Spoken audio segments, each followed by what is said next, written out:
Hello and welcome to BimmerKing. Today we have the BMW 1 Series. This one in particular is the 2018 BMW 118i. This one comes with the M Sport package and the High Executive package. We will show everything about this beautiful exterior, the interior, and of course the infotainment system. So let's go.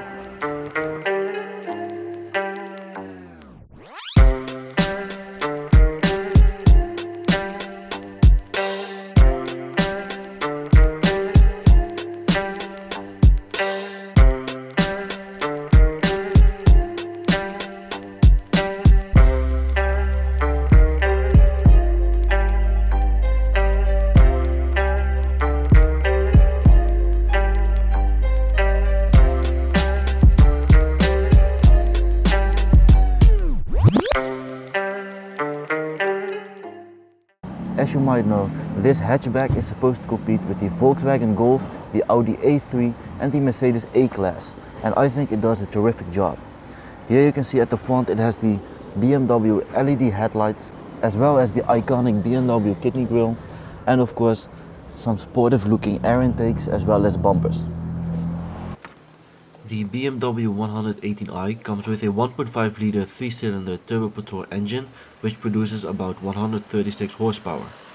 It's about 1.8 meters wide, 4.3 meters long and has a height of 1.4 meters.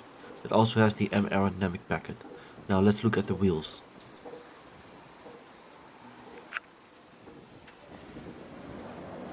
It has 18-inch M double-spoke wheels in bicolor jet black, with of course the M emblem at the BMW logo. You also notice the aerodynamic lines of this car.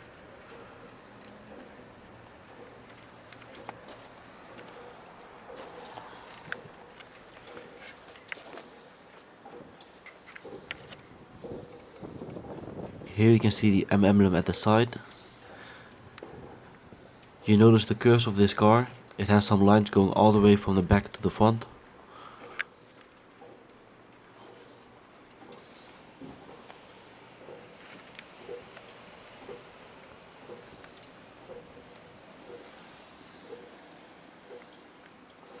At the back it has LED taillights. And the design of the car makes it look very wide. It has a flat back with the exhaust over here. Here you have a better look at the LED taillight. It has a rather sporty look and it looks very wide. You can see that at the back it also has a rugged line.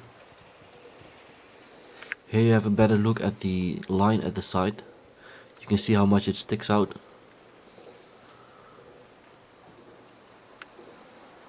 It goes all the way to the tail light, all the way to the front of the car.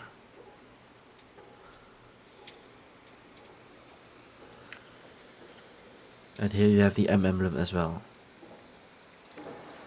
On top of the car you have the iconic BMW shark fin. It has tinted rear seat windows.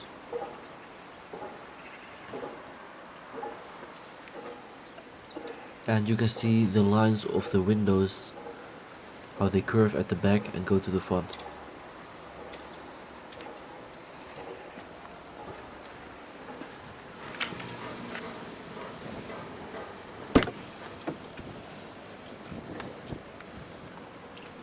The first thing you notice is the double stitched leather, as you can see over here. It also has a aluminium hexagon trim. And when you get in the car you can see the M emblem at the bottom. And this car doesn't have the electronic seat adjustments. It does have leather seats with some Alcantara covering.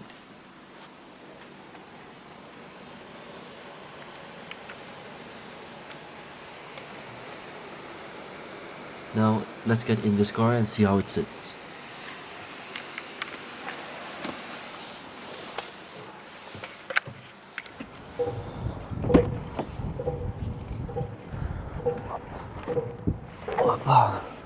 So let's take a look at the interior of this car. The first thing I notice is of course the M emblem at the bottom. I notice all the leather surrounding I have over here, and of course this white hexagon trim covering parts of this car.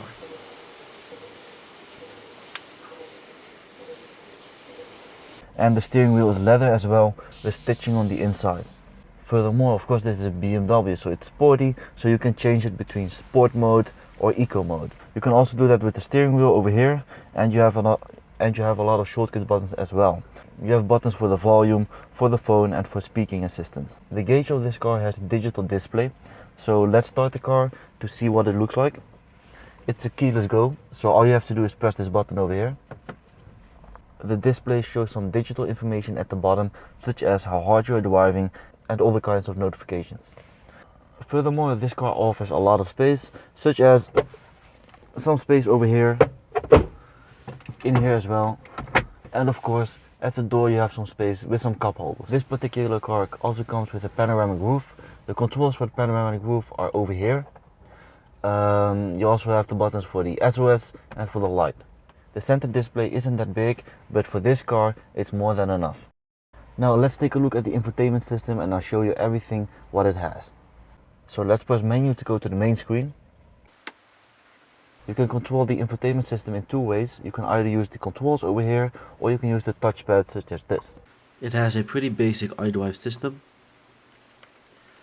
Over here you have the navigation, some communication, my car settings and announcements.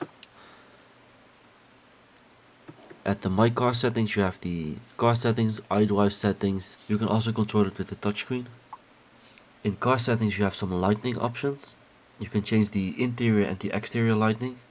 At the interior you have the ambient lighting, which you can change from sport to classic. You also have the exterior lighting, which is about the light indicators. You have some speed warning for when you drive too fast. You can change the driving modes.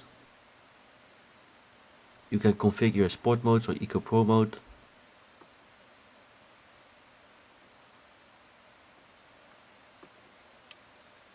And in the iDrive settings you can connect your mobile devices. You can change the language, the touchpad and the display, the date and time, some units, the sound, announcements and much more. Here you can change what you will see on the main menu. Right now we have the navigation. We have set the board computer to simple.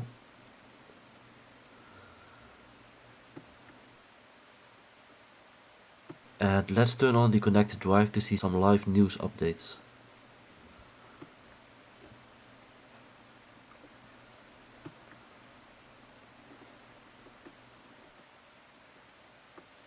You can create your own driver profiles. You can see the car status.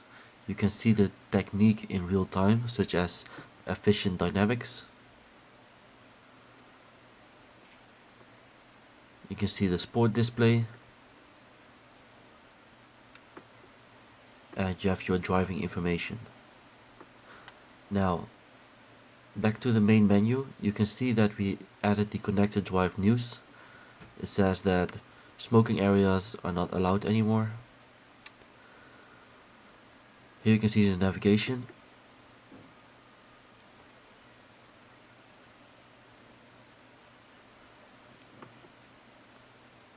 You have a lot of options for it to change the way the map looks and to add destinations. It also shows you a lot of information such as parking and where the cheapest gas stations are. That's basically it. So that was everything for the infotainment system. Now we will go take a look at the back to see if this car fits some adults and not only children in the back. The back door seems about the same as the front door, with a lot of leather and some aluminium hexagon trim. Seems like there's a lot of space, but let's test it out.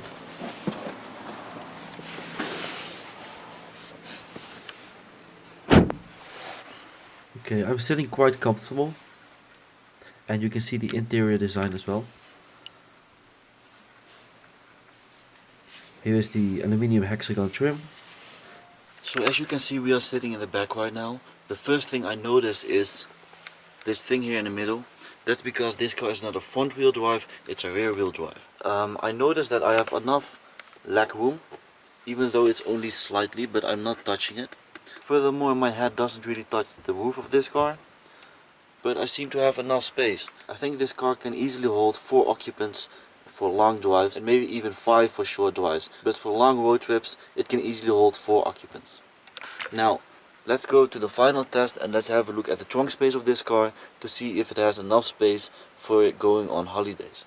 So let's go. So now let's take a look at the trunk space of this car. The trunk space is only slightly smaller than from the competitors. It comes with about 360 liters, but if you fold the seats forward, it increases to about 1200 liters of cargo space, which is a lot. So now let's close the trunk and end the video. That was the video for today. I hope you enjoyed it. If you liked it, leave a thumbs up, maybe leave a comment about what car you would like to see reviewed next, and hit that subscribe button. So I hope to see you on the next video. Goodbye guys, I'll see you later.